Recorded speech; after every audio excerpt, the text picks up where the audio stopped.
Admission session शुरू हो चुके हैं और एडमिशन सेशन में बच्चों के एंट्रेंस एग्जाम होते हैं या एडमिशन टेस्ट होते हैं और सबसे टफ होता है क्लास 1 to 5 तक के बच्चों को एडमिशन टेस्ट के लिए प्रैक्टिस करवाना, यानी कि सैंपल पेपर उनसे प्रैक्टिस करवाना बहुत जरूरी है, क्योंकि आपकी सारी पढ़ाई लिखाई बेकार हो जाती है अगर आप एग्जाम में जाके परफॉर्म अच्छा नहीं कर पाते हो, एंट्रेंस टेस्ट में अच्छे से क्वेश्चन नहीं सॉल्व कर पाते हो। उसके पीछे की बेसिक कमी ये रहती है कि आपने सैंपल पेपर या वर्कशीट को सॉल्व नहीं किया, प्रैक्टिस नहीं की है।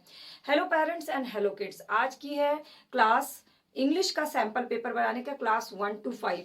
टॉपिक्स मैंने पहले ही की वीडियो में बता दिया है, एक बार फिर से बता देती हूँ। आज के टॉपिक्स में मैं आपको सैंपल पेपर क्लास 1 to 5 में किस तरह से बनाते हैं मैं आपको सैंपल पेपर शेयर कर रही हूँ।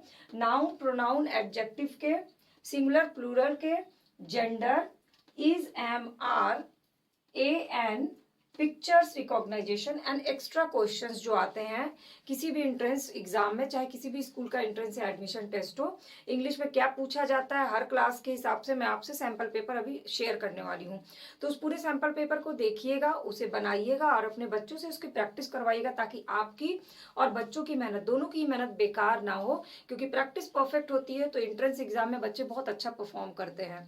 तो इस पूरे सैंपल पेपर को अच्छे से देखिएगा और रोज बच्चों की क्लासेस से फ्री ऑफ कॉस्ट अपडेट रहना हो तो सब्सक्राइब बटन को क्लिक करके बेल आइकन को प्रेस कर लीजिए, ताकि फ्री ऑफ कॉस्ट सारी वीडियो अपडेट की नोटिफिकेशन आपको मिल जाए। कमेंट सेक्शन में जाके आपके एज अ पेरेंट या एज अ किड कोई भी डाउट हो तो मुझसे जरूर पूछिएगा। मैं कोशिश करूंगी कि आपके उस क्वेरी, आपके उस सवाल का जवाब अपने वीडियोस के थ्रू या आपके डायरेक्ट आपको रिप्लाई करके आपकी उस समस्या का समाधान कर सकूं, यानी प्रॉब्लम का सॉल्यूशन कर सकूं। तो चलिए आज बनाते हैं इंग्लिश का sample paper for admission test और एंट्रेंस टेस्ट। मैं आपको क्वेश्चन का फॉर्मेट बताऊंगी। आपको अपने बच्चे के क्लास के अकॉर्डिंग क्वेश्चन के स्टैंडर्ड को चेंज करना है। मीन्स अगर आपका बच्चा 4th का एंट्रेंस देने वाला है तो उसकी 3rd क्लास की जो बुक्स होगी इंग्लिश की, उसमें जो सेंटेंसेस होंगे आप उसको नोट कर सकते हैं। अगर 3rd क्लास का एंट्रेंस दे रहे हैं तो क्लास 2 की जो उसके पास बुक होगी उसके इंग्लिश की बुक से आप लेसन से लाइन्स निकाल करके सेंटेंसेस को फॉर्मेट कर सकते हैं। तो मैं आपको बस क्वेश्चंस के टाइप बता रही हूँ कि किस तरह से क्वेश्चन पूछे जाते हैं। सबसे पहला टॉपिक है नाउन। तो पहला इस टाइप का क्वेश्चन पूछा जाता है, सेलेक्ट नाउन और नेमिंग वर्ड्स, और एक लिस्ट दे दी जाती है। उसमें बच्चों का, अगर छोटे बच्चे तो उन्हें कलर करना होता है कि इसमें कौन से नेमिंग वर्ड्स हैं, यानी कि नेम होना चाहिए, प्लेस, थिंग, पर्सन या किसी भी उसका। तो यहाँ पर ही क्या है, नेमिंग वर्ड्स नहीं है।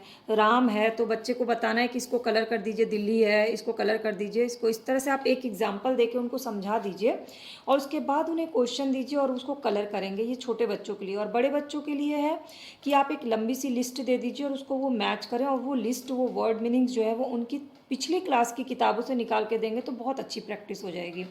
दूसरा क्वेश्चन बनता है नाउन से, fill in the blank with noun. इसमें अगर छोटे बच्चे हैं तो यहाँ पे ऑप्शन दिया जाता है। यहाँ पे दे दिया ऑप्शन, एक नाम दे दिया और दूसरा ऑप्शन ये दे दिया। तो यहाँ पे बच्चों को चूज़ करना है, राम ईट्स मैंगो, यानी कि राम क्या है, नेमिंग वर्ड है, नाउन है, इसलिए यहाँ पे राम होगा। और अगर क्लास 1 के बच्चे हैं तो ऑप्शन नहीं दिया जाता, बच्चों को अपने थॉट से लिखना होता है। और क्लास 2 के बच्चे हैं तो भी उन्हें अपने थॉट से लिखना है, यानी 5th तक यही चलता है। बस ये सेंटेंसेस जो है ना थोड़े से स्टैंडर्ड हो जाते हैं छोटे बच्चों के अकॉर्डिंग। ये छोटे बच्चों के अकॉर्डिंग है, बड़े बच्चों को आप उनकी क्लास के किताब से निकाल करके दे दीजिएगा। Dash Yeats mango, dash is big place, किसी भी प्लेस का नाम लिखना है, जैसे कि Delhi is big place. I have a dash, कोई भी यहाँ पे थिंग का नाम लिखना है कि आई हैव अ ब्लैक बोर्ड या वाइट बोर्ड, कुछ भी एक चीज़ लिख सकते हैं। 3rd क्वेश्चन बनता है नाउन से, अंडरलाइन द नेमिंग वर्ड्स। यहाँ पे नाउन को अंडरलाइन करना है। पूरा एक सेंटेंस दिया है, इसमें से नाउन कौन से है वो सेलेक्ट करना है। He has a big book, he तो प्रोनाउन है, बिग तो एडजेक्टिव है, तो बुक क्या है, कोई थिंग है, यानी कि ये बुक जो है वो नेमिंग वर्ड है, यानी कि नाउन है। I am going to Patna, Patna क्या है, सिटी का नाम है, यानी कि ये नाउन है। दिस काउ इज़ वाइट, तो काउ क्या है, एनिमल का नाम है, यानी कि ये नाउन है। इस तरह से आप एग्जाम्पल देके उन्हें समझाएंगे और आपको सिर्फ इन सेंटेंसेस का स्टैंडर्ड उनके क्लास के अकॉर्डिंग चेंज करना है। ये मैं बार बार बता रही हूँ। सैम्पल पेपर में क्वेश्चंस के टाइप हमें पता चलते हैं, क्वेश्चन का स्टैंडर्ड आपको अपने बच्चे के अकॉर्डिंग उनकी लास्ट ईयर की बुक से ही पता चल सकता है। इसके बाद अगर क्लास 2 के बच्चे हैं, क्लास 2, 3, 4, 5, 6 के हैं, तो उनको ये चीज़ ज़रूर पता होनी चाहिए, व्हाट इज़ नाउन, यानी definition of noun, right the 3 example. आपको 3 एग्जाम्पल्स के साथ नाउन के डेफिनेशन उनको याद कराना है और राइटिंग प्रैक्टिस करानी। तो ये नाउन का हो गया। अब चलते हैं प्रोनाउन में। सेम उसी तरह से प्रोनाउन पूछे जाते हैं। Select pronouns and circle it. इसमें से प्रोनाउन कौन सा है, तो ही प्रोनाउन है, क्योंकि नाउन की जगह पे जो इस्तेमाल करते हैं वो प्रोनाउन होता है। तो राम की जगह पे ही का इस्तेमाल करेंगे, किसी के नाम की जगह पे, किसी लड़की के नाम की जगह पे शी। तो ही, शी, इट, दे, ये सब प्रोनाउन है। राम क्या है, ये प्रोनाउन नहीं, ये तो नाउन है। तो एक एग्जाम्पल देना है आपको और प्रोनाउंस का लिस्ट बना के उनको छांटने के लिए देना है। गेम्स की तरह भी उन्हें खिलवा सकते हैं। फिर है filling the blank with pronoun. यहाँ पर सेल्फ से उन्हें क्वेश्चन पढ़ना है। Dash is a good boy. अब यहाँ पे कोई नाम तो होगा नहीं, तो नाम की जगह पे क्या होगा, ही इज़ अ गुड बॉय, और सी, तो यहाँ पर प्रोनाउन भर लेंगे। डैश नेम इज़ निरुक्त, तो यहाँ पे my name is Nirukt. I name तो होगा नहीं, तो माई नेम होगा। Dash have a cycle, they have a cycle, और वी हैव अ साइकिल, और आई हैव अ साइकिल। तीनों में से कुछ भी हो सकता है। तो प्रोनाउन को फिल करना, आप चाहें तो इधर ऑप्शन भी दे सकते हैं। सेंटेंसेस को क्लास के अकॉर्डिंग चेंज कर लीजिएगा, थोड़े स्टैंडर्ड बना लीजिएगा। Underline the correct pronoun. अब इसमें दो ऑप्शंस दिए गए हैं, आई स्कूल इज़ वेरी बिग और my school is very big. तो यहाँ पे my school is very big होगा। ये जो क्वेश्चंस है ना, ये क्लास 3 तक के लिए चलते हैं। अगर उससे बड़ी क्लास के बच्चे हैं तो प्लीज़ मैं बार बार ये बोलूँगी कि उनके जिस क्लास का वो इंटरेस्ट दे रहा है उसके पिछले क्लास के इंग्लिश की कॉपी किताब से आप ये क्वेश्चंस निकाल सकते हैं, क्योंकि बेसिकली एंट्रेंस में लास्ट ईयर के बुक से ही क्वेश्चन उसी स्टैंडर्ड के बनते हैं।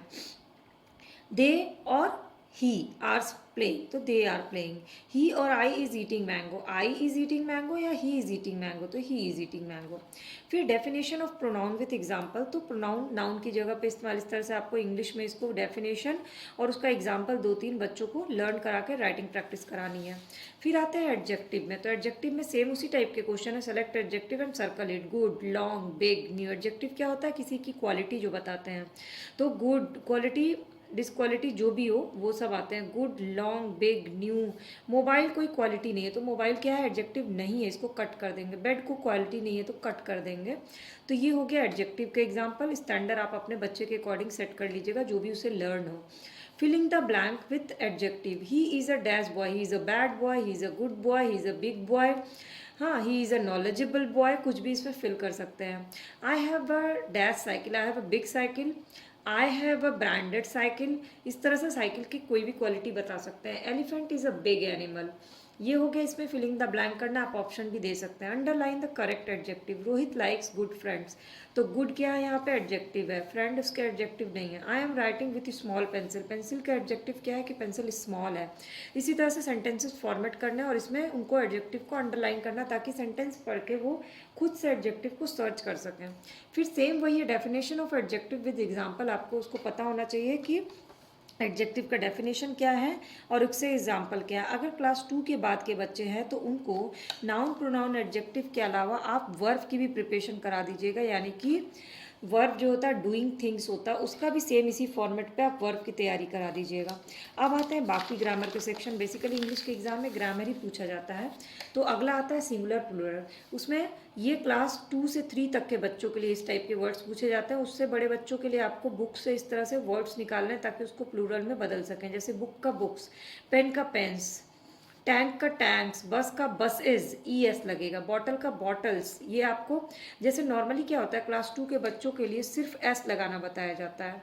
इसके बाद क्लास 3 तक के बच्चों को ई एस लगाना भी बताया जाता है, ठीक है।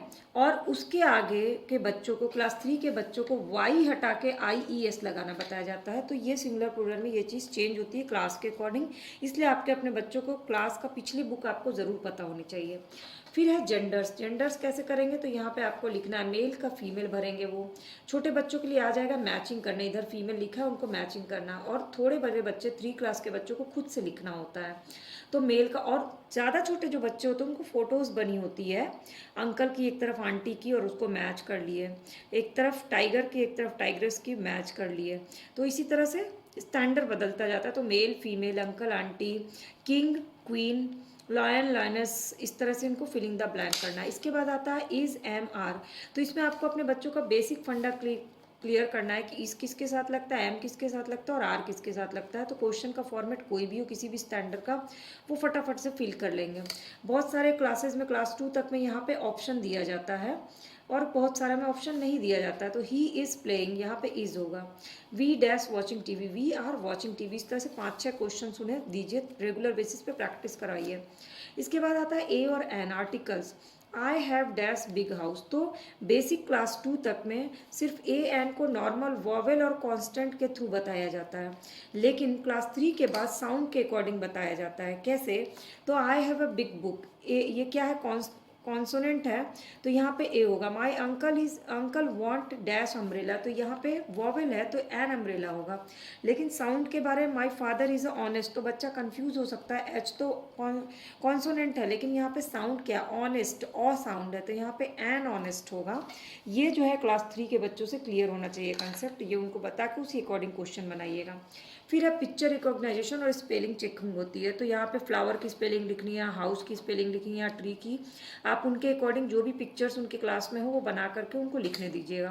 फिर आता है राइमिंग वर्ड्स। राइमिंग वर्ड्स जैसे किंग का रिंग, विंग, सिंग, ये होते हैं राइमिंग वर्ड्स। ये उनके क्लास बुक में, पिछली क्लास के बुक में ज़रूर दिया होगा सारे चैप्टर्स में, वही सेलेक्ट करके उनको रिवीजन करवाइएगा। वाइफ का नाइफ, टॉल का मॉल, कॉल, इस तरह से। और उन्हें एक पोएम या राइम लिखने की प्रैक्टिस करवा दीजिएगा इंग्लिश में, क्योंकि ये सुनाना भी होता है और एक लिखने की भी आना चाहिए। तो कोई भी उनके फेवरेट राइम लास्ट क्लास के उनको प्रैक्टिस करवा दीजिएगा। तो ये इंग्लिश का क्वेश्चन पेपर, इसमें आपके कोई भी डाउट्स होंगे, क्वेश्चंस होंगे, तो वो मुझसे ज़रूर शेयर करिएगा। मैं अगली वीडियो में आपके साथ वो शेयर कर लूँगी। अगर वीडियो अच्छी लगी होगी तो लाइक कमेंट शेयर कर लीजिएगा, और चैनल के सब्सक्राइब बटन को क्लिक करके बेल आइकन को प्रेस कर लीजिए, ताकि सारी video update free of cost आपको मिल जाए।